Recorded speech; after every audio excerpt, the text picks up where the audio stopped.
Well, hello, everybody. It's nice to be back in the studio. It's been a few weeks.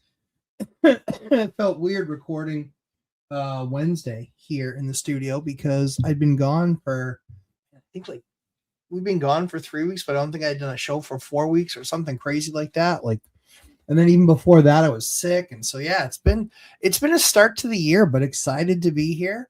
Excited to be well into the new year. Holy cow, it's already March. But when you spend basically all of January sick because of your little petri dishes. I have 4 kids, 8 and under, and they love to share. And apparently, the time that they love to cuddle most is when they're carrying some disease that they look forward to giving to dad. And But yeah, the one rental at a time event was a blast. We got some really cool stuff planned for you guys next year. Excited to do some live studio audience stuff. And yeah, so excited to do that with you guys. And I think it'll be fun. I just looked down on my monitor and it says 4 inches of snow tonight. Like, honest to God, like I cannot. This year's been ridiculous for snow.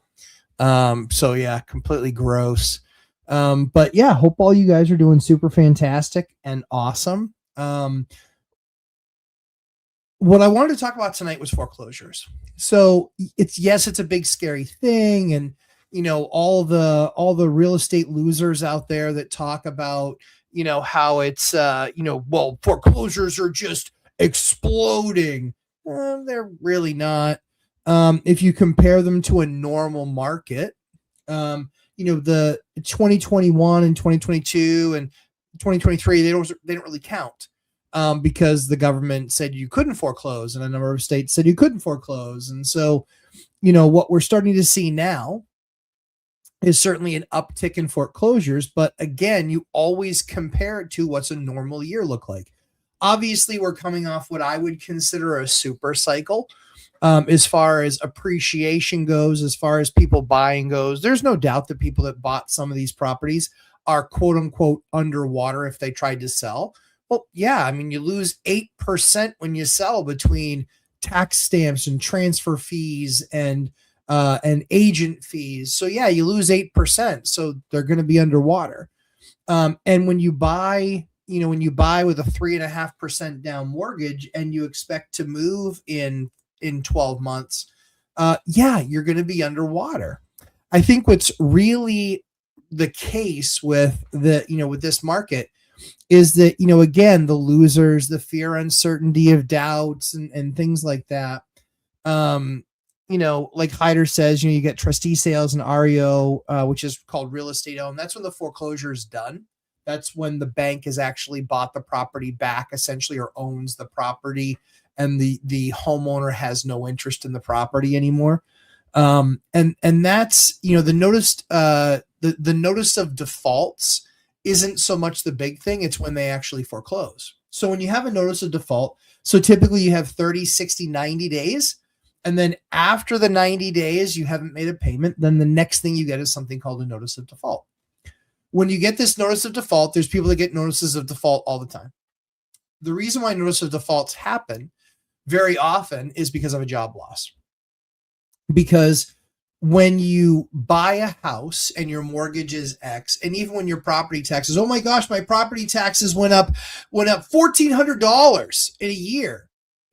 It's $100 a month. How bad at this are you? How bad's your math? Or how tight is your budget that you don't have an extra $100? Like, that's a problem. If you don't have an extra $100, then you shouldn't be buying a house. The people that are financially on the path to buy a home, I believe that the best way to get on the ladder is by doing by doing a house hack, for sure. And that doesn't mean roommates in your units. So for those of you who think that that's the only way that you house hack, you're wrong.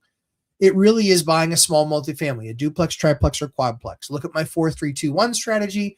All that strategy does is make people wealthy within 6 years. That makes them rich, not wealthy. Makes them rich within 6 years. You'll have more cash flow than you ever expected. And those are kind of the cool things that start to happen. But like I said, you got to get past the first 5 years of suck. But I did 9 house hacks in 13 years, and I own still a majority of those properties. And I have really inexpensive debt on them because we refied when rates were, in the threes. So they might have been refied, for 4 years or 5 years. But rents have continued to drive and continue to go up. So very often people are like, oh, well, you got to be looking at appreciation. No, you really don't. Appreciation is a nice sidebar. What you need to make sure first and foremost is that you're getting cash flow on a regular basis. The people that buy for only appreciation, they don't have a crystal ball. Don't let them fool you. They don't know if the market's going to be what it's going to be in 3 years or 6 years or 9 years. The rising tide lifted all boats. That's one thing that I can agree with. One thing that I can agree with the Crash Bros is that, yeah, of course, the rising tide did lift all boats. However, I'm in a market, and that's what I look at. I'm in a market that went down, 20 or so percent during the great financial crisis. But we didn't go up. We didn't go up 300% either. That was the key. The key is you want to see the volatility of your market. Vegas is always high ups, high lows, and high, is always low lows and high highs. And Vegas is the same way. And Fresno was one of the biggest examples. For some property in Fresno dropped 70% of its value. But again, that doesn't affect your payment. It doesn't affect your payment. If anything, your payment can go down because if they are somebody that reassesses, Fresno doesn't do this because it's part of California and they have Prop 13 because they don't understand how math works. And so they just tax the hell out of their citizens. They just don't properly tax property. And so what's interesting is you have Prop 13, which basically says the taxes on the house are what they are when you purchase it based on that purchase price. So that then becomes a challenge because, then you've got somebody that might be in a house for 40 years and they're still paying $600 a year in taxes. I've got bad news. They probably use more than that in services, right? So that becomes a loss when they hold onto these assets for an extended long period of time. So as you continue to look at what your market's doing, talking about foreclosures, the stuff that I see coming on in foreclosures is stuff that marginal lenders lent on that they never should have lent on. Like some of this stuff is like, oh, the money owed on this property is, $560,000. And it's like, man alive, that house was never worth $560,000. Just was never worth that. That was an insane number always. And so as the Crash Bros look at it, they say, oh, foreclosures and they're off the charts and blah, blah, blah. They're not. They're just not off the charts. The percentage increase over when we were doing zero foreclosures to now is obviously off the charts because any number greater than zero has this massive multiplier by it. So that's one of the ways to decrypt the idiocy. So as you look at your market and foreclosures and really what that means, here's what I can tell you. I experienced it myself. I saw for myself exactly what these vendors are like to work deals through with. And it will absolutely blow your mind. It's more than just a little bit crazy. When I'm going through this process with these vendors, with these banks, so I had some folks that had hit some financial difficulties. They came to me and they said, hey, can you help out with this? And so I'm looking at I'm looking at a couple of assets. One of them was a duplex that they live in. And the rents are solid. They cover probably 80% of the mortgage, but it was just something where they were going through some life stuff. And the numbers were just like, they just weren't returning phone calls. They weren't returning mail. They weren't returning signed receipt letters, nothing. And I was like, okay, well, we can fix this. And so let's talk about how we fix this. Like, great. What's the plan? Excuse me. Sorry. Getting back into the swing of things. Exactly. Hider have is exactly right. 3 to 9 foreclosures, a 200% increase. It's just, no, it's Factually, it is, but it doesn't tell the truth of the market, because that amount of assets will be scooped up very quickly.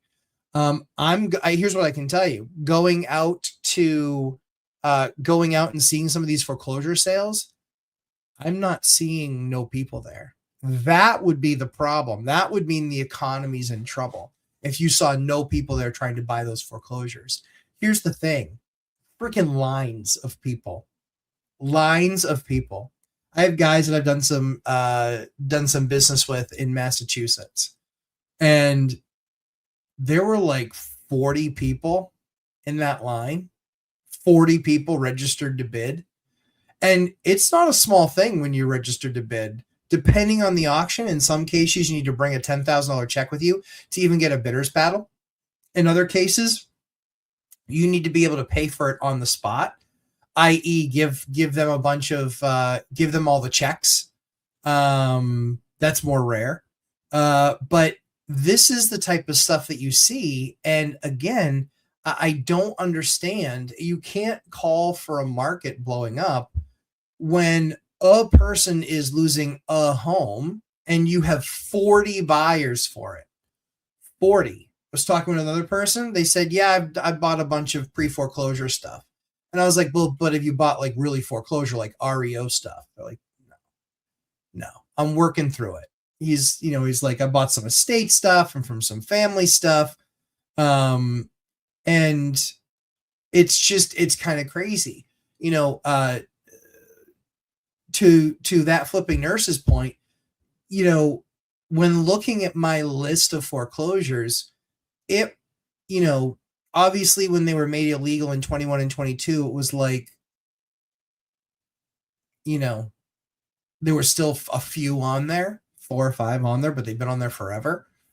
Because you could tell that the bank was trying to work something out with somebody and they couldn't continue to work it out. Here's what the crazy thing is. Now I want to say there's like less than 50 in the state. I don't know that creates a foreclosure issue. It just doesn't. There's more people that show up to these auctions than there are number of homes available in the state. And the challenge is, and this is why when you go through a DSCR loan, this is why they'll look at the location of the property. They look at the location of the property because they know when a down market hits, those rural properties very often are what gets killed first, because people can then trade up, or people can, then there's more inventory coming on in a not a nicer area, but a different or better area. So as we went through this foreclosure process, literally the very first phone call, I'm not joking, the very first phone call with one of these banks. Hi. The payments are far delinquent. We believe that we're getting a notice of default.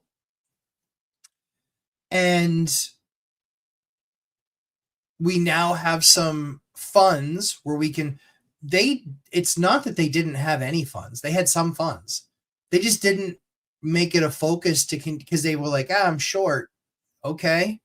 Like, figure it out. It was some job losses and some other personal stuff.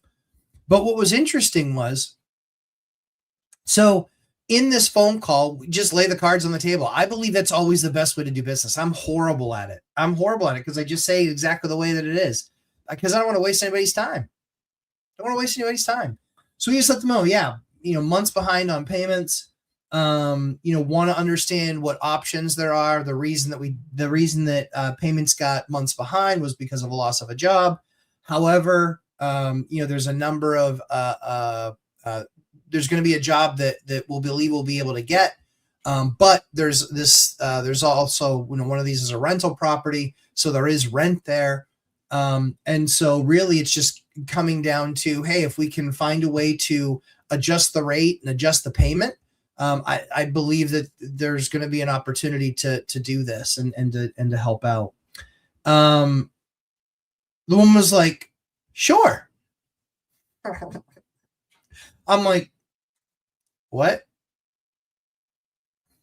I expected to be put on hold, and I got to talk to this person and that person and the other person. So I went through the great financial crisis, and the great financial crisis was an absolute nightmare. It was, people were being told, don't make any payments on your mortgage, because in order for us to use this government program to save your mortgage, we have to make sure that you've proven that you can't make any payments. That's what they were telling people. The problem is that that's what got us into 90 something percent, because the banks believed, hey, I want this asset back. There's a bunch of equity in this thing. Yeah. Guess what? That backfired on them. That didn't really work, because they got all these assets back, and they got so many assets back. Over 90% of people that went into default or into foreclosure, over 90% of them lost their houses. So they got millions and millions of homes in this inventory. Millions of homes in this inventory. But they're not a property management company. They don't want to manage those things. And so they were having to find real estate agents that would take care of the properties and then basically send them the bill. And so the real estate agents that kicked ass then, hint, hint, hint, real estate agents, pay freaking attention. The ones that made a ton of money in that market were ones that basically hung a shingle for a property management company and said, yes, we can take the listing. Yes, we can manage the asset while this happens. We can have it winterized and send you the bill, like the whole 9 yards. So they went right through it. So PS, by the way, if you're an agent, you're seeing foreclosures pick up where you are, get your act together, make a change, hang a shingle, create an LLC that does property management, and you will be a far more attractive real estate agent. Man, I just made somebody a millionaire. I literally just made someone a millionaire. This is what I'm realizing. I'm too tired and old to do that. I've already done it a bunch of times. I already have a property management business. I'm very happy with where I'm at. But somebody just got made a millionaire. All you got to do is take the steps. That's it. Just have to take the steps. But if you're a real estate agent, or if you want to become a real estate agent, then you hang your shingle for property management. And then when you go and reach out to these asset managers at these banks, reach out to asset managers at banks, whether it's a local bank or a credit union, but you reach out to these people and you basically say, hey, by the way, I'm a real estate agent, and I know you're getting calls from a million real estate agents right now to handle your distressed properties, but we're also a property management firm. So and then just create a page, right, with Wix or something. Like, dear God, get innovative, people. And just say, we can handle winterization, we can handle, management of the property and keeping the grass trimmed and keeping the trees done, and here's our low service fee. Even if you're making just a little bit of money on the service fee, and you hire a lawn guy and you hire a landscaper and that sort of stuff, just to keep the property maintained and safe. Some of you have squatter issues in your state. We don't have them in ours. I believe it's because we believe strongly in the Second Amendment. But this is an awesome opportunity for people to create arms of a business that they don't currently have today. Somebody just became a millionaire. I've just felt that. That's awesome. Now just go out and do the work. But that's the idea. And so when that happened in the great financial crisis, those were the agents that won. The problem was 90% of them that went to foreclosure, they ended up actually getting sold on the other side. The crazy thing is that I think the biggest property that I ever bought in foreclosure, I believe sold for about $400,000. And I think I paid 170 or 180 grand for it. Maybe like I want to say like 172. So if I paid 172 and that property sold for 400, that means that the bank is walking away from, maybe it was a 3.5% loan, maybe it was a 10%, maybe it was a 20, I don't know. But let's just say it was a 20. Let's just say it was a crazy good loan, a normal loan. Well, that means 20 off of the 400. So you're talking about 320, and I paid, call it, let's go nuts and say 180, right? Now you're talking about $140,000 gap. That's the loss that the bank takes. Well, whether or not they decide to try and collect that $140,000 from you, maybe they do, maybe they don't. Maybe they just what is that? A 1098-C, where they basically just send it to the IRS and say, hey, we know they're never going to pay us, but this is basically the loan amount forgiven. And so we want them to have to basically pay taxes on that. That then becomes more of an issue. So as we get on that past the great GFC, That's why those banks needed all those bailouts, right? Because they're getting all these mortgages back. And because they're absolutely dying, like depositors, like they live off deposits. But when there's no lending happening, they're not making any money and they're trying to have to service debt. So we basically put ourselves in a position where the banks recognized that time. They were like, yeah, the worst thing that we could have done was ruled with an iron fist and not done any workouts. I did a workout back in 2009 or 10. It took a year to do the workout, a freaking year. And it finally got approved, and it went from like a 699 mortgage to a 399 mortgage. Well, they could actually afford that. So that house was saved, didn't go back to the bank. Now there was equity lost at that time, but then within 10 years, not only had it made all that equity back, but it had gone up another like 30 or 40%. Now that property's worth probably 3 times what they paid for it. So as we looked at the great financial crisis, the biggest mistake that they made was that they tried to get all these homes back. So that's what I think is happening in this market today. The losers of the collapse society, what they don't understand is they're like, oh, the banks are just kicking it down the road. Yeah, of course they are, because they know what the other option is.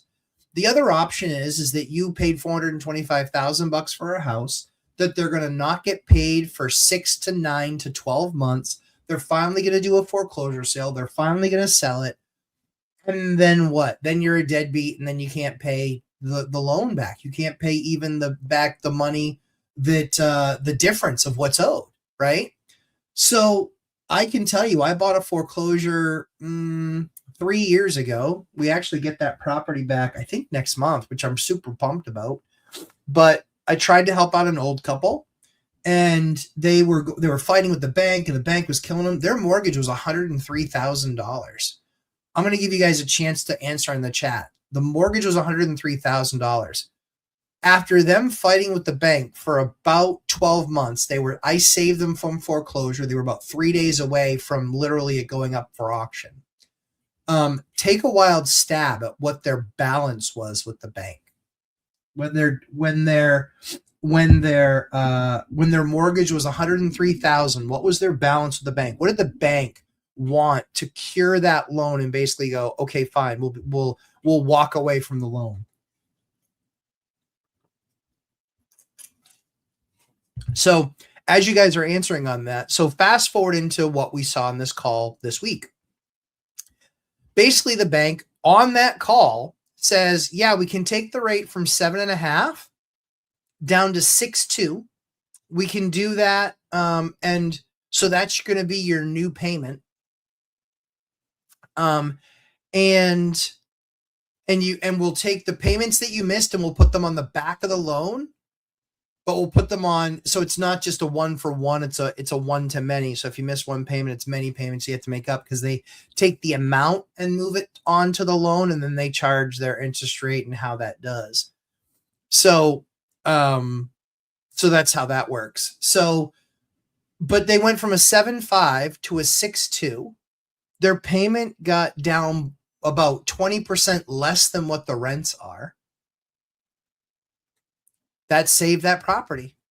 And what we basically said was, hey, well, we do have some money that we want to, on that particular one, we didn't have to make any payment. They agreed to the 6.2. The new payment starts for April 1. They moved the debt around. It's a lot more debt that they put on the property, but hey, you know what? It saved foreclosure. But that was done by me with $0 down. $0. They didn't take anything. They just said, this is when your next payment is due. That's insane. That's insane. It never, ever, ever, ever, ever used to look like that in the Great Financial Crisis. That's another big reason. So in the Great Financial Crisis, because most of the crash bros don't know, 51% of loans during the financial crisis were adjustable rate mortgages. For all of COVID, for all of the last up to about basically a year ago, adjustable rate mortgages were single digits. They didn't even come close. The other issue was the underwriting of the deals. The underwriting of the deals back then was ninja loans, no income, no job, no assets, no problem. And so that would get people into properties that they would say, it was what's called stated income. Stated income was, I make $300,000 a year. Prove it. They didn't even say that.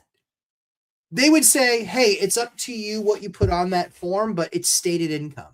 So there were specific lenders out there that were just throwing caution to the wind. My favorite that actually I believe put that bank out of business, Wachovia. Wachovia had something called pick your payment. And in the first 2 years of a mortgage, you could pick whatever your payment wanted to be. It could be $1. It could be $1,000. It could be $2,000. You could pay whatever you wanted to. But it was a pick your payment. So you could pay $1 a month and you were still allowed to pick that as your payment for your mortgage. So what they said was, but at the end of the 2 years, everything will reset. And so whatever you haven't paid off is still obviously going to be in the loan, and then the rate will reset with it. Well, guess what happens when those rates reset? No one could keep up because they lived someplace for 2 years with no real mortgage payment. So when that reset in 2 years, they got absolutely blown up. Yeah, wealth building journey is exactly right. Stated income means what you state your income is. Just you $300,000. That's why they were janitors making $500,000. Well, yeah, but I won my house. Dude, you're gonna because you suck at math and because you're really bad at personal finance, I've got really bad news. You are not going to own your house in 2 years. That's going to be how it goes. Now the nice thing is you could technically live rent free. The only downside about this is that you're going to lose it to a foreclosure. That's going to take 6 months to a year, but you're going to lose it to foreclosure and then you have a foreclosure on your record. However, if you were trying to game the system, holy cow, is a beautiful way to game the system. Like, I don't believe in that, but there's unscrupulous people out there, obviously. So you could be talking about literally they could have lived in that house, just the mortgage payment, and they could have paid the dollar and then they go into foreclosure because their rate adjusted. Then they're not even paying the dollar anymore. And so it's like you could have lived in a place for 3 years for, $24, $28 plus expenses of the house, of course. But then, and paying the taxes, but then, that other piece, but this is the kind of bad math and bad products that were available in the market. So as I fast forward back to, the foreclosure process of today, it was one phone call with a frontline person, no executive, no VP, no, I have to get approvals. It was none of those things. They literally put it, so they're expecting these to happen. Clearly they're expecting things to happen, right? They're prepared for people to not be able to pay. Now, a lot of this for a lot of these vendors occurred and were systems that were put in place after the great financial crisis because they wanted to make sure that they never got caught flat-footed again. It's never been that way. Ned Talks, what's up? Yeah, it's been forever. Ned, jeez. Rude. But that's all right. Ned's back and he's hanging out with us. So as we look at this foreclosure process, massive differences in underwriting from the great financial crisis, because then you could state your income. Now you cannot. That is not something that's allowed, number one. Number two is the underwriting standard was far different. They want to see different income structures, multiple income structures, money in the bank for a certain amount of time. Now you can buy at 3.5% down, but they're going to make sure, and there's some tricks in how to buy with a lot less, even less than that, and not including VA loans. But there's some other tricks that you can do to actually get that number where you can close with literally just a few $1,000s in your pocket. That's what I help a lot of people with, is just because they have no idea how they're buying. And 90% of real estate agents are what, everybody? They're idiots. So they don't know how to do that stuff either. So as we look at what it was back then, stated income, no real underwriting, and then exploding products that are no longer available today. Fast forward to now. Yeah, the economy can go into a bad spot. There can be massive unemployment. Yeah, sure. All that stuff will happen. I'm not disagreeing with that. I still think that the market's going to adjust some this year. I still think that some of the prices are going to come down. That's what I believe. But I don't think it's this massive reduction. Even if the pricing on some of these properties comes down 5-10%, largely speaking, like I just don't care because I've got a ton of equity in there, but I buy assets for the cash flow, not for the appreciation. The appreciation is the cherry on top. So as we look at it now today, that one call for that one bank, 7.5% down to 6.2, no payments until April are due. The rest of it gets put on the back of the loan, and zero money was required out of pocket.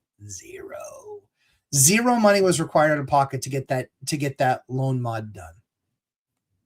Now, the second loan mod was a little bit more difficult. That one took 2 phone calls. So the 2 phone calls that one took was having an initial conversation, again, just being honest.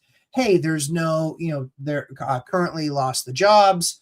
But there's the ability to earn some income. However, I have rental income, and I also the property that they're in, that was a house hack as well. So there was some income coming there. Now, again, so what do? We ask for a rate adjustment because rates were no longer in the mid 7s. So they come back and they're like, yeah, we can do a rate adjustment. So they do a rate adjustment. Then they say, hey, but you're this many months behind. We said, well, what could we do to get this current? And basically they said, well, they gave us a workout plan, again, dropped the rate. The rate dropped also into the low 6s. And with that rate dropping to the low 6s, what position did that leave those folks in? Well, rate drops to the low 6s. Now all of a sudden the mortgage, principal, interest, taxes, and insurance all of a sudden is a couple $100 less than the rent that they get from the other unit. So now they're living for free. So with 2 rentals, or with a house hack and a rental, they don't have to have a job. Now, they've got little expenses here and there that need to be paid, but they can pick that up in side work or side gig type of stuff, right? So the difference was on that call, we basically said, hey, you know what? We'd love to take advantage of this program because they had a program. We'd love to take advantage of this program. What do we need? And that's when they said, hey, you know what? Well, we've got all the information in the system. We'll give you a call back with what we can do. So that one took a call back. But call comes back in. Again, it's approved for mid 6s. It's approved for basically making 2 payments. They're like, if you can make 2 payments, that will make you fully current. 2 payments. 2. Unbelievable. So with 2 payments, that mortgage is current. So now they went from 2 mortgages, no payments in 5 months, to 2 mortgages with loan workouts with a lower rate and a lower payment.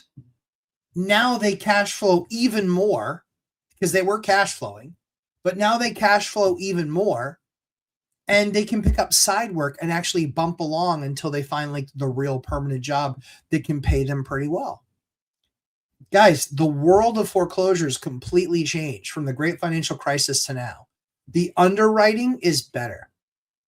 The adjustable rate mortgages, very, very small. And very often, there's a cap how much they can go up. It's like 2%, 3%, depending on what kind of mortgage you get or from whom you're getting it. But I wanted to give you encouragement that the market's clearly changed. There were all of these risks. There were all of these really scary things that, hey, if my business starts to go sideways, like I might not be able to do anything. Well, now there's much more of a net there to catch people because the underwriting is better, right? The programs for crazy weirdo loans largely are gone. They're not all gone. There's still some weird loans out there where I'm like, they're going to have a high number of defaults with that product. And that's what can end up happening. But yeah, let me take a look at the end all is 5 months, no payments within a total of 2 hours and maybe 10 hours worth of work, just assembling paperwork. Lower rate, longer term on the mortgage now because of the issue with not making those payments, but then basically zero money out of pocket. and these people can breathe and they're not going to lose their properties. Guys, I don't know about you, but that seems like a freaking hell of a win. So the guesses that we got, and thank you, Rooted Alignment 95.99, 190, good guess. Jason Calasavetta, 88K. No, it definitely was not less. 12 months of attorney's fees, 170K, good guess. Probably 2.25, Raul. Okay, those are all the numbers that I see. So what the number ended up being was it was $103,000 mortgage. It ended up being $147,000. It was essentially $44,000 that didn't include attorney's fees. That was because the attorney was being paid out of their pocket. So $44,000 in additional principal, interest, fees, going to auction, paying for their attorneys, because that's what it says in a lot of those mortgage. That's okay. Even if you said add 88 on, and so it was 180, 191, yeah, you weren't far off. I mean, it's only about another 30, 40,000 bucks off. But that's the crazy thing, right? That's the crazy thing. That was even just 3 years ago, right? That was 3 years ago. Now, I don't understand why that bank didn't, they didn't want the thing back. But the fact of the matter was, I looked at their payment history. It was ridiculously bad. It was consistently awful. They didn't make even close to enough money, not even close to enough money to be able to pay for it. Not even close. It was abysmal. Abysmal. Not even close. So, basically, this is one of the things that obviously I want to see people have financial freedom. So they were in their mid, this foreclosure that I bought a few years ago, they were in their mid 70s. The wife didn't really work. She was home taking care of the kids, so she didn't work where she was being paid an income. I don't want to hear it. Yes, being a mom, obviously I have my wife. She's a stay-at-home mom. It's a ton of work, but it's not something that you're obviously getting paid for. So it's a single income family, not a dual income family. Or often it can be just a partial second income. So as we look at it, what ended up happening was his single income. Well, the problem is that he never really ever had a great job where he made a whole lot of money. So I think he's pretty close to maxed out on Social Security. It's thereabouts, but they're on Medicaid, and he's doing a couple $1,000 a month. They've been in the same house for 40 years. Like, it's awful, but we put together a contract where I was just like, they couldn't pay. And everything that I did was to reduce their payment. They were at $2,200 a month. I reduced their payment down to $1,500. And I was like, well, you should be able to make that, because he was doing side work. And then just the side work then just disappeared. The side work disappeared. I don't know if he couldn't do it anymore, wouldn't do it anymore. Don't know. But we had to work out a deal a year ago where it was like, hey, I'll let you stay in the house, but this is what the terms are. And those terms run out in 14 months. 13 months. No, 14 months. So it'll be April 1st. Yeah, because it was this, January 13. So they'll be out. That's it. They'll be out in the next 30 days, and then we'll jump in there. We'll do some real quick work to the place. And honestly, it's a single family house. I'm going to put it on the market because I don't want it. And because it doesn't make any money. It just doesn't make any money. I did that to try and help save people because I knew I could reduce their nut. I knew I could reduce it aggressively. It was going from like 23 or 2,400 down to 15. I was like, that $800 is enough for these folks plus the other programs that they're on. It's enough for them to live. They just have to watch their budget. So there's that. So what we find in these foreclosures is that there is a price to be paid. The banks pretend and extend to a certain degree, but it's because they know the massive costs. They know the massive costs. What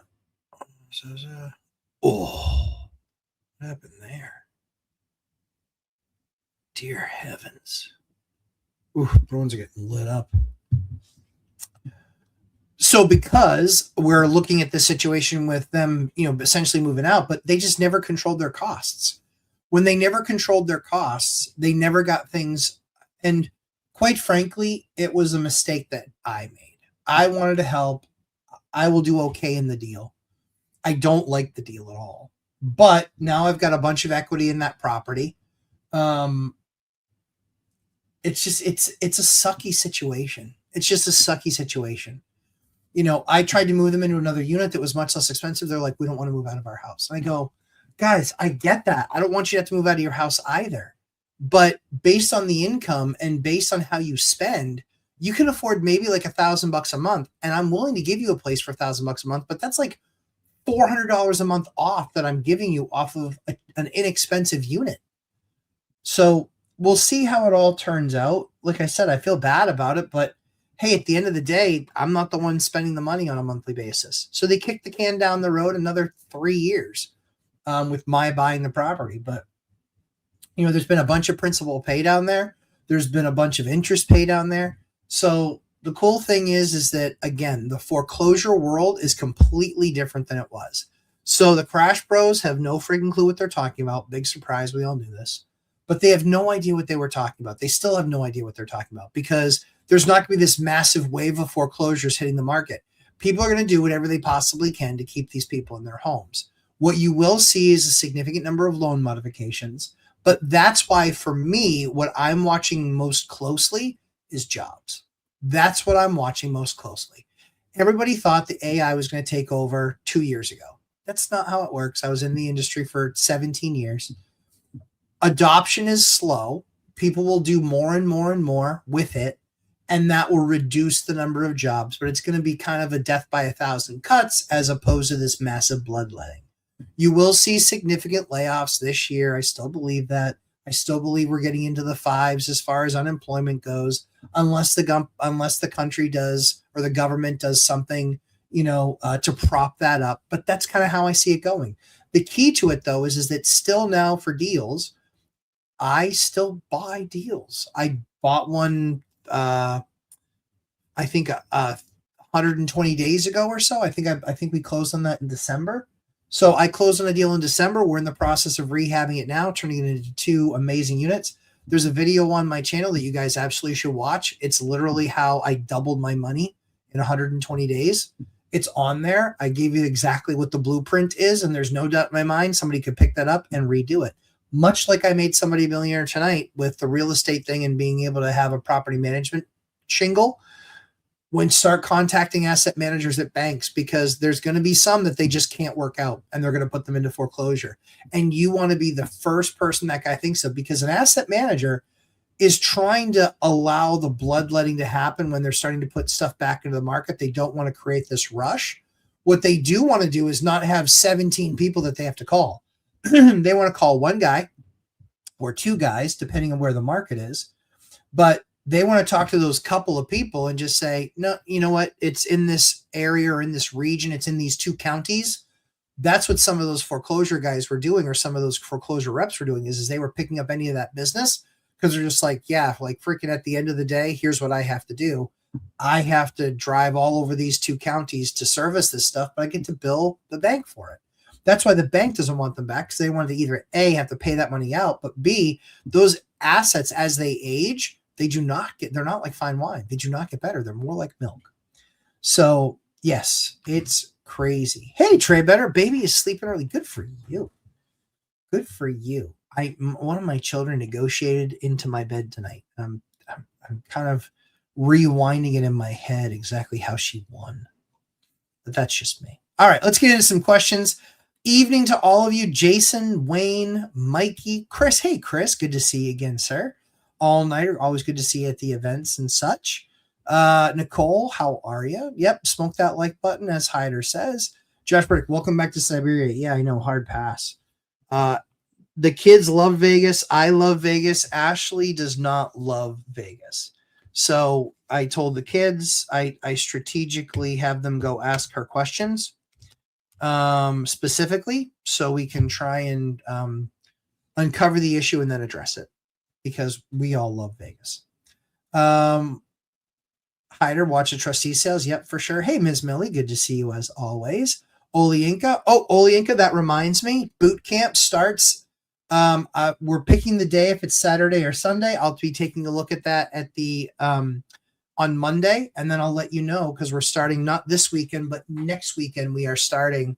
We're starting what likely is the last boot camp of 2026. So super excited about that. PC Endeavors from the Bay Area. How are you? Oh man, I tell you, Bay Area, that is rough. Oof, that's rough. Jack Stewart, there we go. It's time for Pumpkin Chuck and Donkey Choking Knowledge here. Thank you, my friend, as always. By the way, I heard you say on Zuber's channel the other day about not sharing the pumpkin pie. Good job. You don't share pumpkin. This is what I'm saying, John. You understood. In fact, I think I said I would be eating it with you. That's what I'm pretty sure I said, because pumpkin guys got to stick together. So that's exactly what was said. Financial Firefighter, how are you, Mark? Good to see you, sir. Here come the OGs. I know, right? Here come all the OGs. Charles McCoon. Thank you, Ryan. Howdy, everyone. Hi, Charles. Good to see you, sir. Hope you and the wife are doing great. Howdy. We had multiple pages of foreclosures here last year, now less than a page. Yeah, I mean, people are, people are jumping into those deals, trying to make them happen because they're better deals than what are run in the MLS. The only challenge that you have when you're buying foreclosures, it's a big deal up here in the Northeast. It should be in colder parts of the country, because a lot of times they will do what's called winterized systems. So they will winterize the heating system, and they'll drain all the water out of the lines, and they'll do all of that stuff to make sure they don't get burst pipes. That becomes a problem, because then it's really hard to find out, because they won't turn the electric back on to the building. They won't turn the heat system back on. They won't ready all these things just to get them inspected. So buyer beware. There is absolutely a high likelihood that something of a big system, if they didn't winterize it in time. I mean, we've bought a house before where they didn't winterize it in time. It wasn't something that we could inspect. It just was what it was. We took the risk, and the heating system was, not in good shape and died within a few months. Not an expense I was expecting.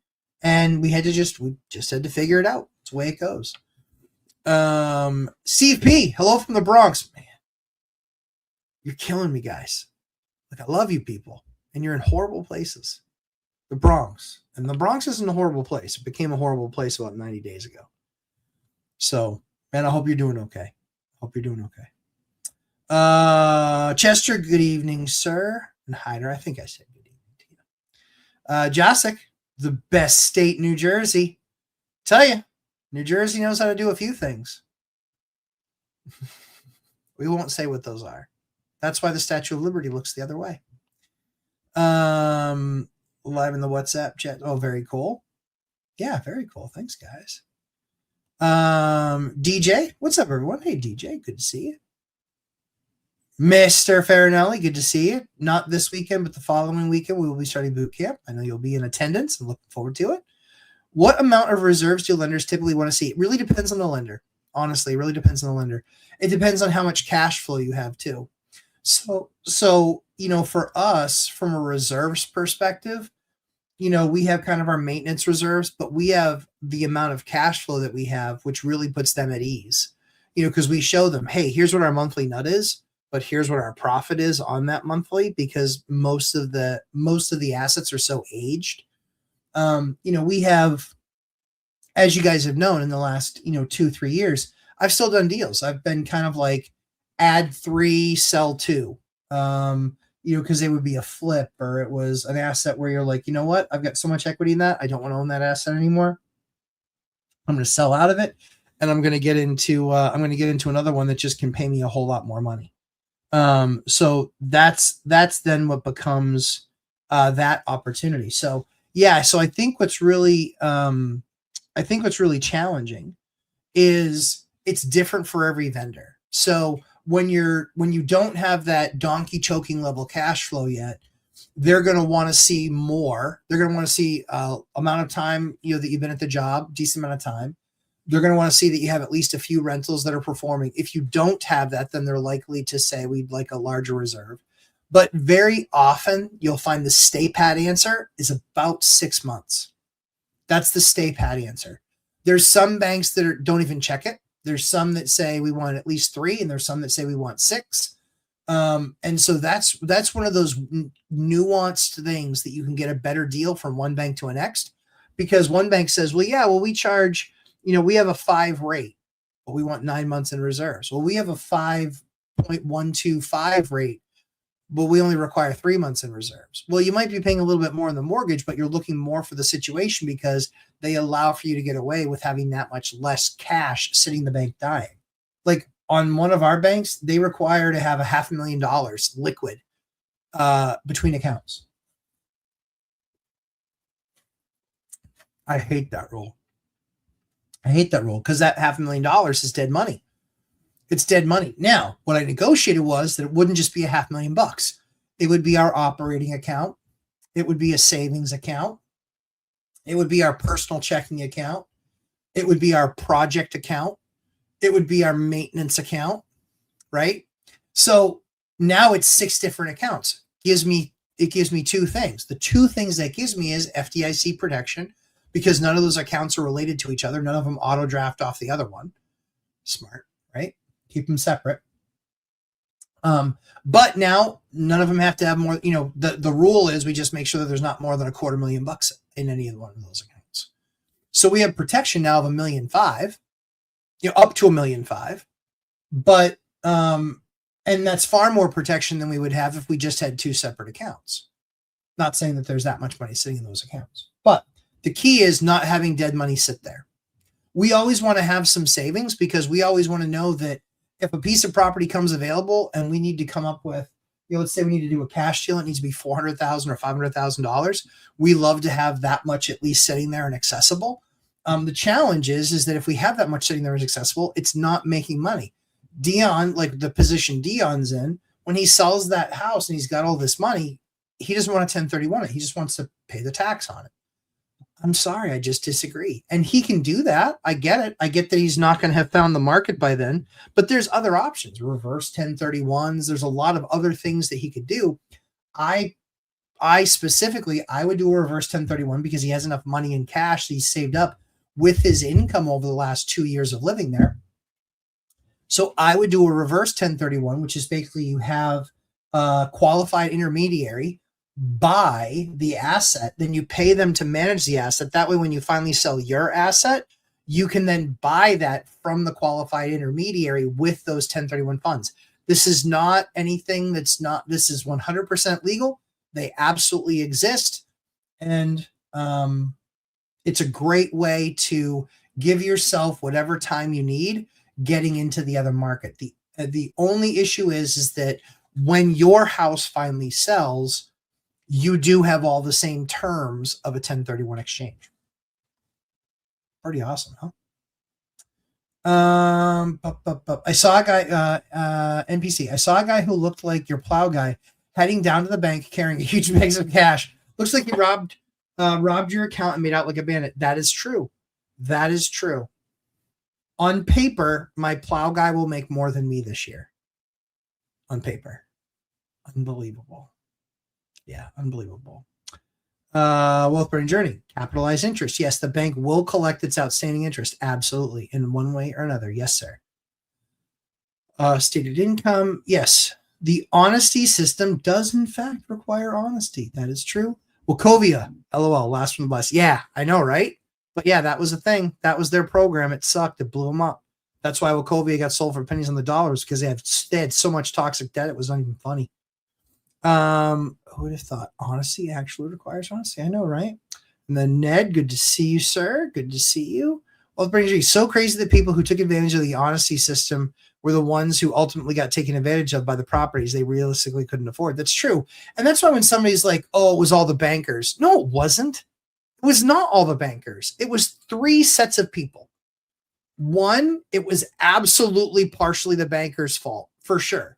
They had an insatiable asset appetite, and because they were just trying to get the return on their money for investors, because they were trying to get that return, they went out there and they kept on pushing the envelope, pushing it until it broke, right? Second thing was greedy homeowners.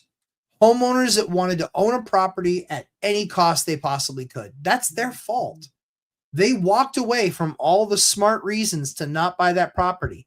They didn't read the fine print. And again, I just don't know that that's like, before I buy a house, I knew what I was getting into. If you don't know what you're getting into, There's a million programs out there, YouTube University. There's a million things out there where you can watch it and understand exactly what your commitments are, exactly what you're going to owe, exactly what, all of this stuff. That's what kind of, again, that's what kind of bothers me about it is it was something that was very, very manageable, very, very doable. So yes, they were greedy as well. And then the third thing was governmental oversight. I don't believe in ridiculous oversight, but I also don't believe in no oversight. And when they removed in the early 90s, when they removed mortgage regulation, then that's what opened up the door for all these crazy types of products, CDOs and synthetic CDOs and tranches. And yeah, that's what created the problem. And then no regulation about over shorting it. And it was just a huge, massive mess. But a lot of that stuff has changed. Sure, there are still CDOs. Of course there are. Yes, because you still need to package up a bundle of mortgages and sell them to the bank because the banks aren't buying $500,000 or $3 million or $5 million mortgages. They're buying $150 million, $100 million, $250 million worth of mortgages, and they're buying a whole set of them, right? And what they have to depend on was the credit agencies. And that's that's the fourth one. They were a bunch of whores in this because the fact of the matter is that there were really only two rating agencies and one guy who I saw every single morning on CNBC, because that's a show that I watch for hours every morning because I love Becky Quick and I love Joe Kernan and I would push down Andrew Sorkin. That is a show that I absolutely love. And it's because they have the amazing guests on. They have all the who's who on. But Zandy from Moody's, he was wrong through the entire thing. And that's why I laugh at economists. Like, Mike is a college economist. He never did it for a job, but he's a college economist. So he generally understands how things move. Generally, he understands because he looks at the consumer. So he's more accurate than people that are looking at other graphs because he's focused more on the consumer. And the consumer is the one that purchases. Other people look at different things. They don't look so much at the consumer side. They look more on the supply side. So it depends on what kind of economist you are. But so many economists get it so freaking wrong, it's not even funny. So many do. So, yes. It was all four of their faults. It was the rating agency's fault, the banker's fault, the mortgage lender's fault, or Wall Street, we'll say, is the bank, and then mortgage lenders, and then, yes, the homeowners. If you don't understand what you're signing your name to when it says hundreds of thousands of dollars next to it, it is your fault when it fails. You need to ask the questions. And if you don't understand it, then you shouldn't be buying it anyway. Come on. Nito 1495. I think FOMO just makes the majority of people to take bad decisions and buy things they are not supposed to buy, and that will cause problems in the coming years. Yeah, I mean, honestly, like the expansion of credit and things like that always happens when times are good, and then it gets worse when times are bad, and then there's a cycle to it. The problem is that a lack of financial literacy and a lack of impulse control. It's a lack of impulse control. And what has every retailer done to make up for that? They've made it easier to buy. Duh. Remove friction from a sales process, and I will show you a product that sells a lot more than the other products. That's what the job is to do of organizations, is to create as frictionless a process. People are idiots, and they buy things off of Amazon that are 20% more expensive than they get ordering it the same way in their Walmart. See it happen all the time. See it happen all the time. All the time. So I'll see something and I'm like, yeah, we need some of those. I'll check Home Depot, I'll check Lowe's, and I'll check Amazon. Check all three. And often Amazon is the most expensive. But I can have it in 48 hours. If I need it in a rush, I know they're going to get it to me faster. Because anything ordering through Home Depot can be a huge pain in the ass. Ramirez team, thanks for your support in the real estate industry. Man, you're awesome. I appreciate you. There aren't many agents that like watching me because I tell so many of them that they suck. Sorry, most of them do suck. But if you have a real estate agent that understands how to actually show you the numbers on a deal, then they're instantly in the camp of not suck. Because then they can make the case, does it fit what you're trying to do or not fit what you're trying to do? Baby's sleeping early. I'm glad you were able to join us. Flavio from Grandview. Good to have you with us, buddy. Got a tenant who lease expires on April 31st. Okay.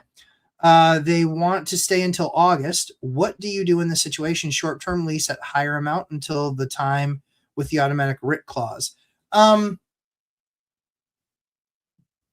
Honestly, what I do, if they were a good tenant, I wouldn't write it for more money. I think if you know they're a good tenant and they pay on time, I give them until the August timeframe and just go, yeah, I'll just give you an extension for exactly the same amount. I like them. I like them. I like good tenants. So we just renewed with somebody. We just renewed with somebody, and it's all good. Like we're thrilled. I didn't raise their rent. They'd been with us for a couple of this is their third year. I raised it last year. They're a great tenant. They never call. They never bitch. They never complain. And for me, I'm willing to pay a little bit for that. So I don't need to. So I'm not because it's August. Yeah. August is fine. November is not November is not fine. November would put you in a bad spot. So don't do that. Yeah. Wealth building journey. One of which is tax people like Taxachusetts. Yeah, no kidding. True story. Melodic investor. What's going on? Atlanta in the building, the ATL. What is that? The 678? Is that what it is? You can correct me down there if you want.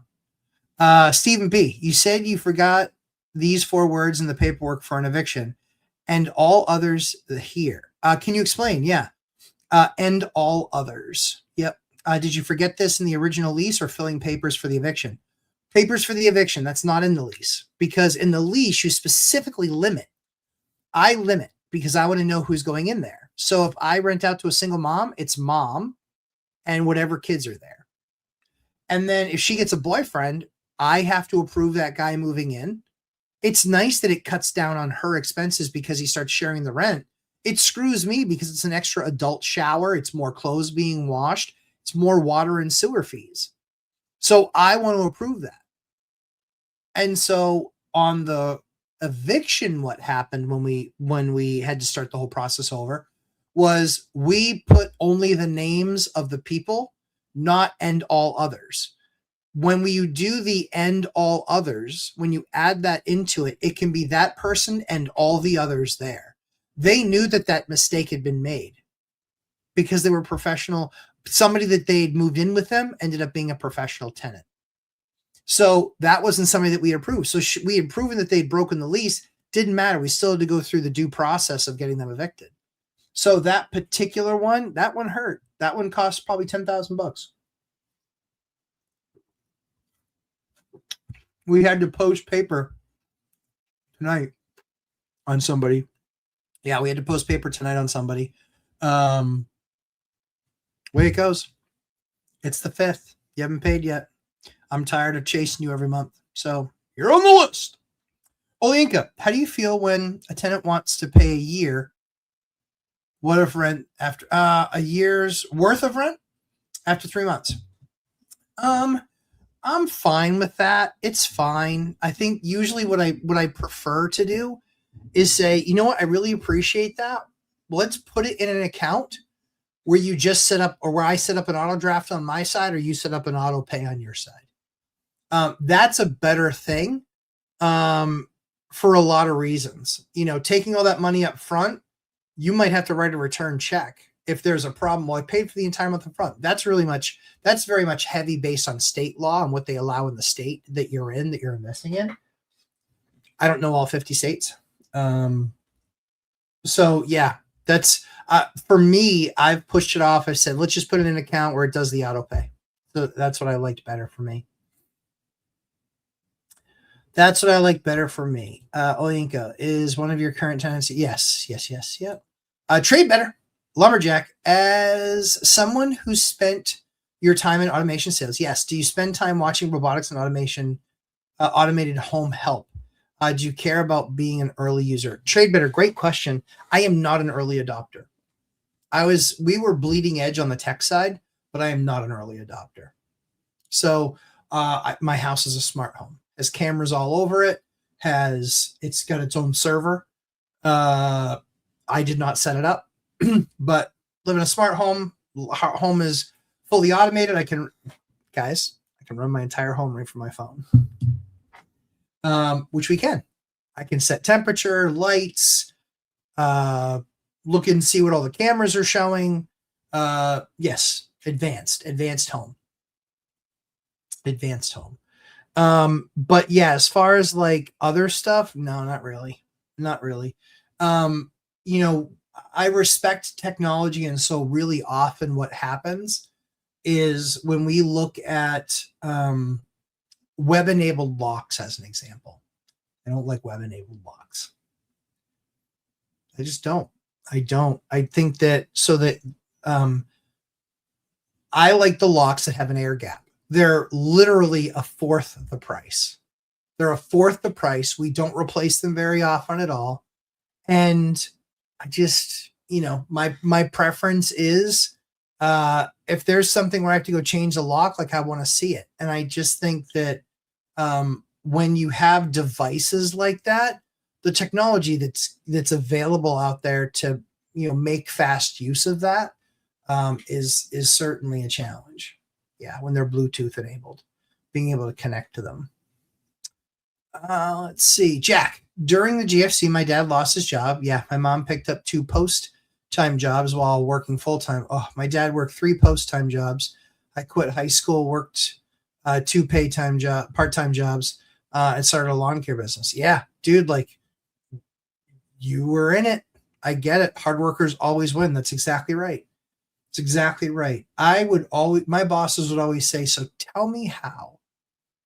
This was the ultimate compliment that I would get during review time.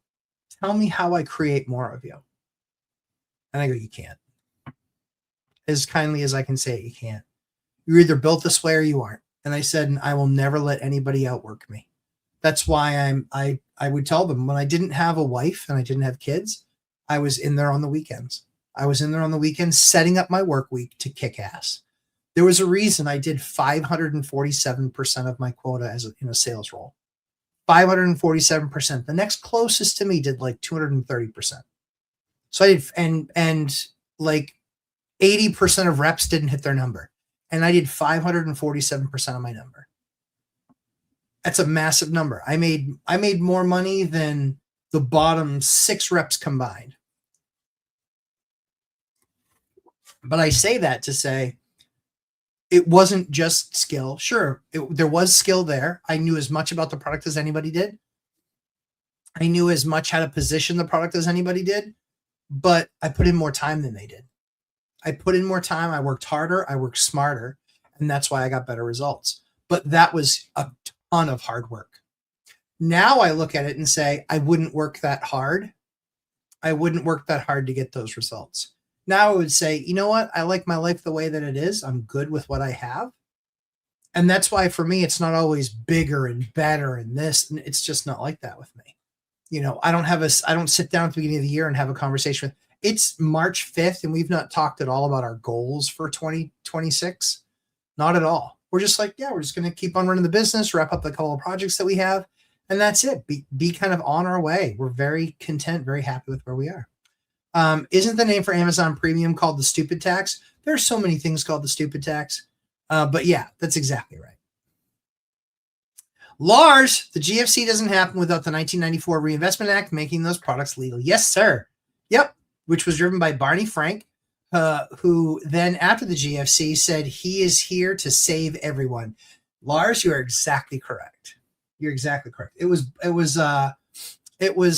Barney Frank and Clinton. Those are the 2 biggest issues with that. It was Barney Frank and Clinton. But yes, sir, you're exactly right. Man, I didn't like Barney Frank. Man, that guy was a dumbass. Brutal. But yeah, Lars is exactly correct. In 1994, when they changed that regulation and it largely lifted things, it was not a good thing for America at all.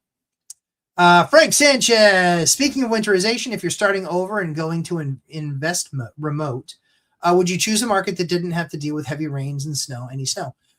No, I wouldn't change a different market. Because again, and you'll see in some of the course stuff, I think you're in there. But you'll see in a lot of the core stuff, one of the superpowers is being able to go and check. Like, ask Millennial Mike. His business has vastly improved since he started going to Gary at least once a quarter, but now he's trying to go once a month, just trying to get through the rest of his backlog, right? So his business has vastly changed for the better by being able to get into that market. For me, that became a superpower because I wanted to invest where I was. The fact that I can invest remotely, I will invest remotely. I learned a lot of lessons of things not to do remotely by seeing how they work right here with my own eyes. So I wouldn't change my market, not at all. I would have I would have bought more. There were more assets. I listened. Let's put it this way. I would have bought less in the beginning. I would have bought slower, which is if you're in school, you guys better have watched all those podcasts. All those hours that I spent in that room, you better watch those. Is anybody in school that's watched those podcasts? I'd love your feedback. But the thing that was consistent with most people was that they started too fast. They did too much too soon. Melodic investor. I wasn't aware of reverse 1031 exchanges. I know. A lot of people don't know what they are, but I do. In fact, I have firms that I work with that do them. Yeah, own a duplex in Portland, Oregon, but I moved to Atlanta about 2 years ago and would like to roll that capital into an investment property in Georgia.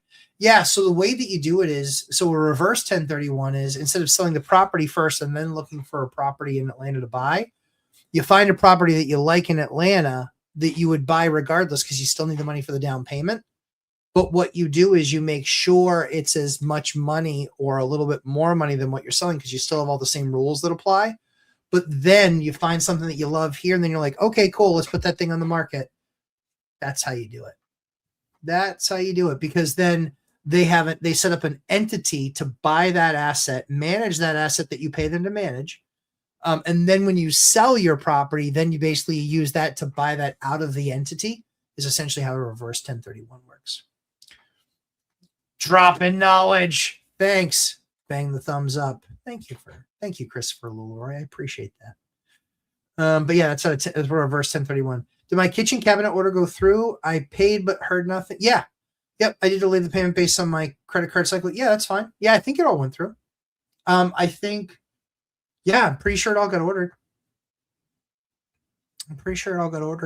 I saw some, let's put it this way. I saw some multi-kitchen order go through. So, and I think you were the only one that was left. I think there were 2 or 3 others that went through. So yeah. Yep. Yes. Reach out to Jess just to double check, but I'm pretty sure it's good. Let's see. Thanks for sharing about the reverse 1031. Yeah, sure. I literally have already told 2 people about it. Awesome. Yeah, those reverse 1031s are killer. If you don't have the timing down on the selling your own asset, the only thing you have to be careful of, the main thing you have to be careful of, is that whatever you're selling, that you're buying something that's more expensive. That's still the rule. So, for us, we would buy something probably $50,000 more just in case our asset sold for 20 or 25 more, because you literally couldn't take the 20 or 25 more. You can minus the closing costs and things like that and what you actually net, I think it is, but I forget that certain portion of it. Let's see, Frank, I know landlord friendliness is your number one deciding factor when picking remote market. What about number 2, 3, and 4, assuming close second is if you know any boots on the ground around there? So I built plenty of teams from scratch. Yeah, ideally it's if I already know people there, but I just believe that investing remotely and never seeing your property, I just think is a recipe for disaster. You'll get ripped off by property manager after property manager because they know that you don't come to town.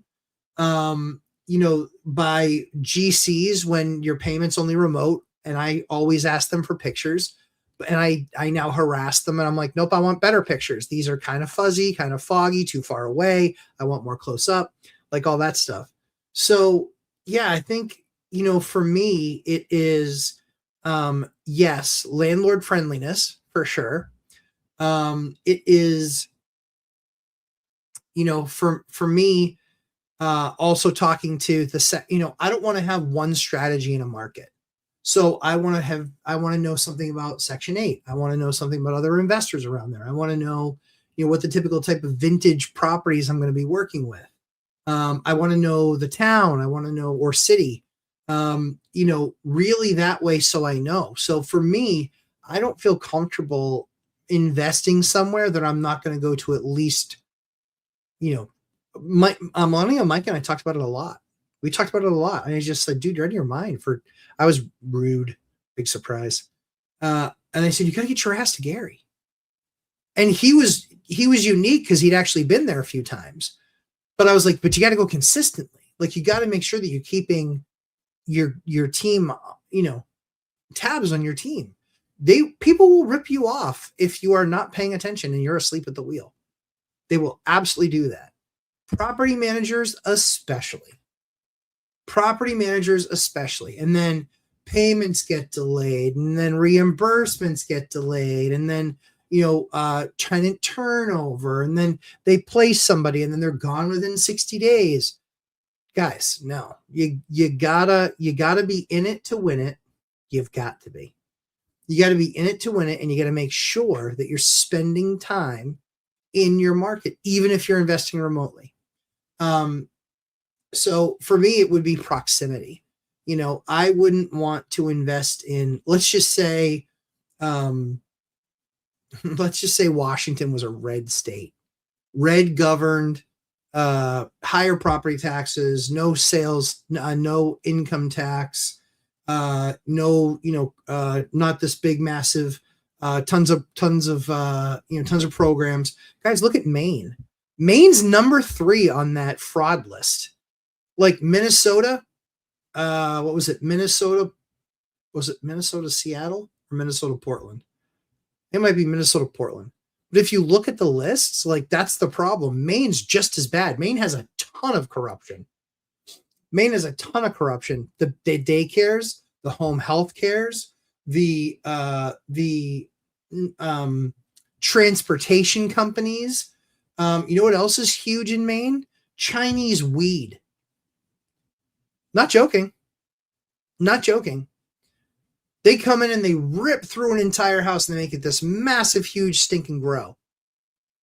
Yep, and they're completely illegal. And a lot of times, if they can get on the other side of the meter, where they can literally just steal the power, that's what they do. It happens all the time. It's not good. It is not good. Yeah. Steve P. Thanks for clarifying the eviction question. Yeah, sure, anytime. MPC, 14 uppers, 8 lowers, 2 countertops, and the speed base in Windsor molding for $6,000 just for labor seems ridiculous. Yeah, that's too high. Yep. I agree with that. Mm-hmm.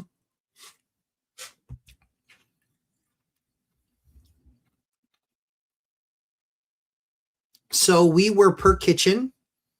We were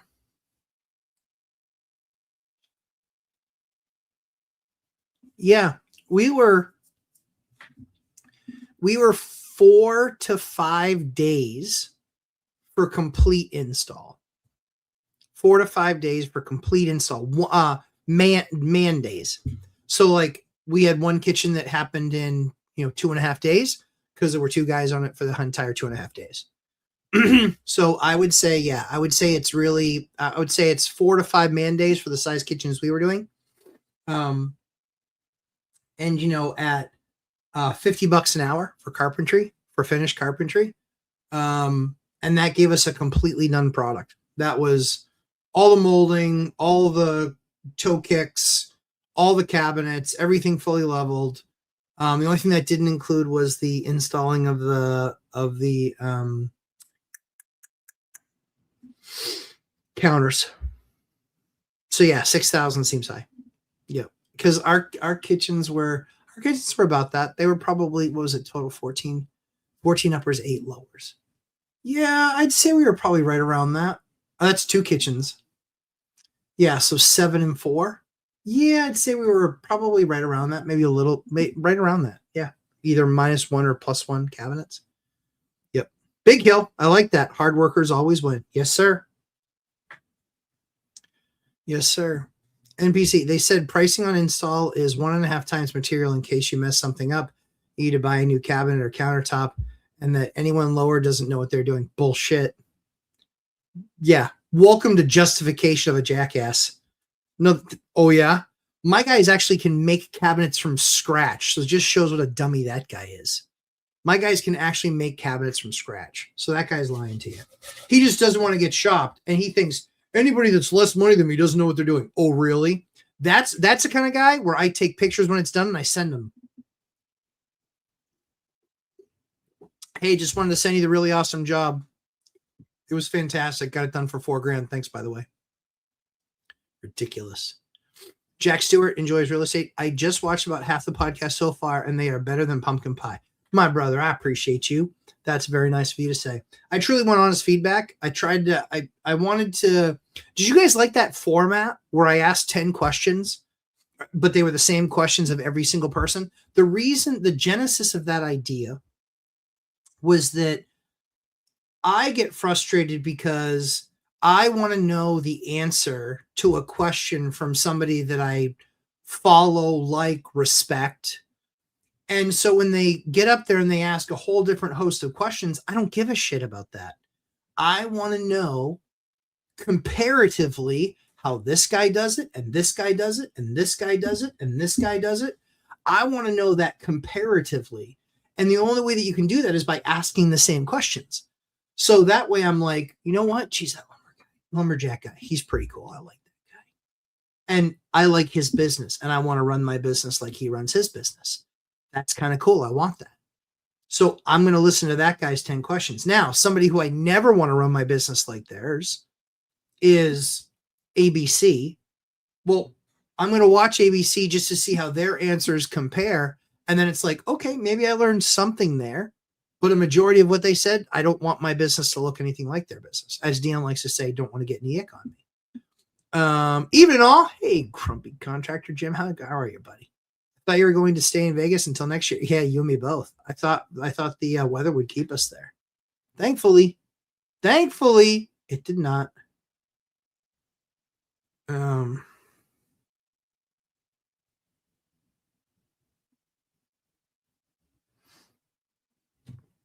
Cool.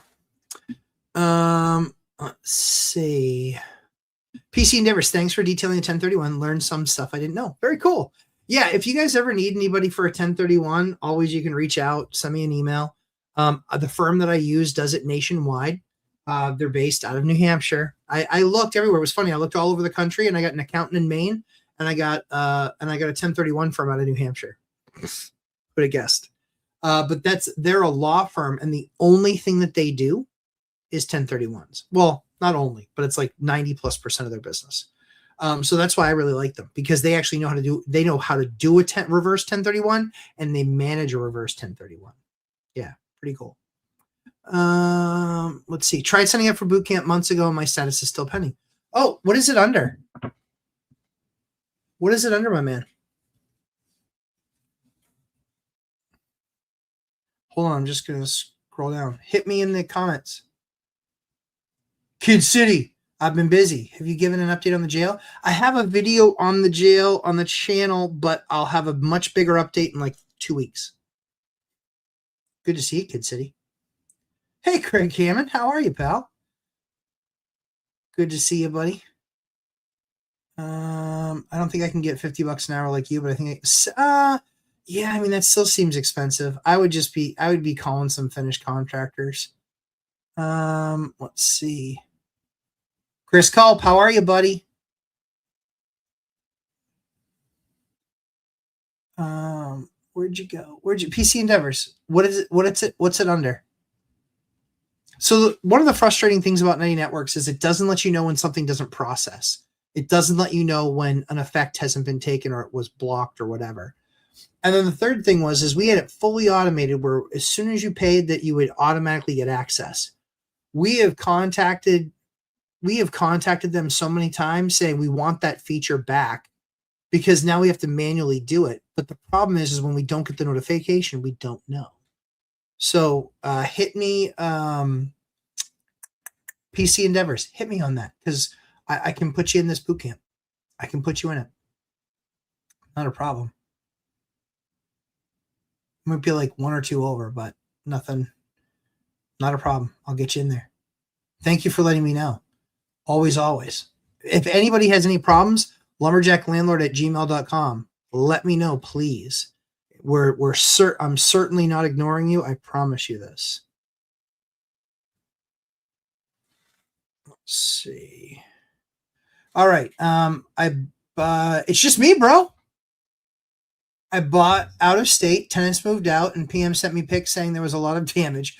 $20K in damage according to their vetted contractors. I ended up paying it, and they did a terrible job. Yeah, I'm sorry to hear that. That sucks. That's why I hate property managers. They make more money on our properties than we do, and they don't care nearly as much about the return or the profit. They are only in it for themselves. They are only in it for themselves. Paul Clark. 1 second, Paul.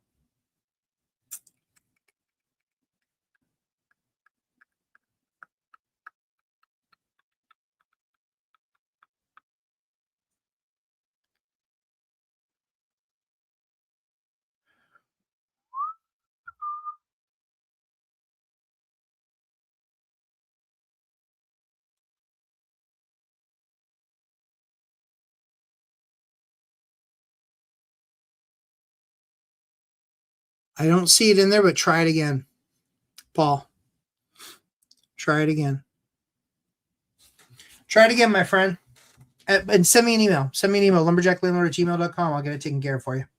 Not a problem. I talked to the team earlier this week, so that's why the poll is up, and everybody is voting on what night boot camp is going to be. Inquiring minds want to know, don't we all? That guy for the $6,000 quote does a lot of work for flippers. I guess he is not used to nice cabinets and is afraid he can't replace it for cheap. He has to do a good job. Yeah, I mean, honestly, like if you're doing a lot of work for flippers, I got to be honest, 80% of flippers are garbage. Like they use the cheapest products. It's all about profit for them. They don't care about products. When you're a buy and hold guy, and, I'm using guy. When you're a buy and hold investor, you don't want to replace stuff. So you buy nicer quality product. You also want to give off the appearance of a nicer, higher quality unit. So I see a lot of flippers. That's why Glacier Bay exists. They buy junk. They buy junk toilets and they buy junk fixtures. And it's fine because for 6 months, they all look good. And then 3 years in, they're replacing everything. When somebody sees that I put in a Kohler sink or a Kohler faucet, they're just like, oh, yeah, I know Kohler. Yeah, but they don't even know that that's a $300 faucet. But I do it because I don't have to deal with the bullshit. I don't have to deal with the phone call. I don't have to deal with the sprayer's not working right, or it started leaking out of one of the fixed. I don't have to deal with it. And I want to reduce all the drag in managing my business. And that just means using quality products. It's just me, bro. That hurts me. That bothers me so much. Hey, what's going on? It's Dion. Hey, buddy. Yeah, almost Dion. It is. It's almost Dion. Yeah, Paul, thank you very much for that. Send me an email. We'll get you in there right away. We'll make sure it happens. Yeah, guys, always know that we're working with tech, and their tech was pretty good 4 years ago. It's I don't know if they're losing market share. I don't know if they're cutting expenses. I don't know what's going on, but we've had a number of issues with Mighty. Do we maybe move everything over to school? Like it's one of those things that I'm strongly considering for sure. Wealth Burning Journey. This is why I fired my PM. Oh yeah, how'd that go? I learned that with multiple accountants, we're straight up stealing rent from the PM company. Yep. Horribly run by Silval, tech bro engineer who only bought it for tax purposes.